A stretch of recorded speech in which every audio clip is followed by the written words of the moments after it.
আসসালামু আলাইকুম। আমি ইঞ্জিনিয়ার টি এম রাব্বি, বরিশাল আইডিবি সদস্য এবং বরিশাল যুব ফাউন্ডেশনের সেক্রেটারি।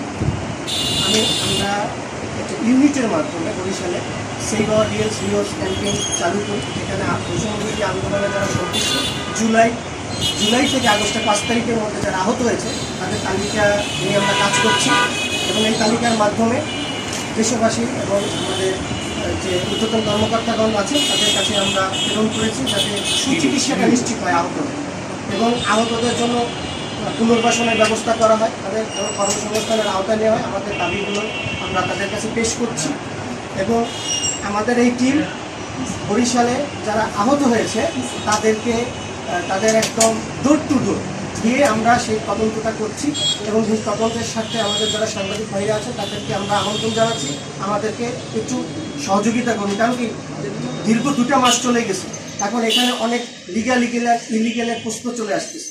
তো সেই ক্ষেত্রে আপনাদের সম্পৃক্ততার মাধ্যমে আমরা যাতে এটাকে সুন্দরভাবে এটা সুচিকিৎসাটা যেন তাদের দিতে পারি সেই আলোকে আমরা কাজ করে চলেছি এবং এই ক্ষেত্রে আমাদেরকে সর্বাত্মক সহযোগিতা বর্তমানে করছেন ব্যারিস্টার আসাদুজ্জামান সুয়াদ ভাই এবং আমাদের ঢাকা মেডিকেলের নিউরো মেডিসিনের বিশেষজ্ঞ ডাক্তার আব্দুল আহাদ।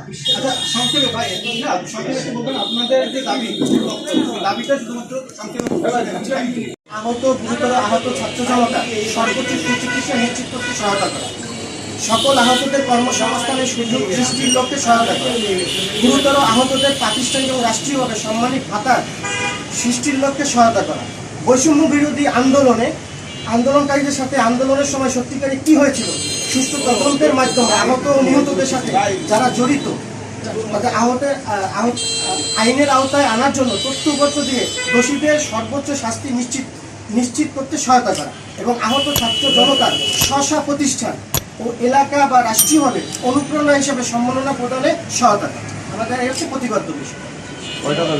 5টা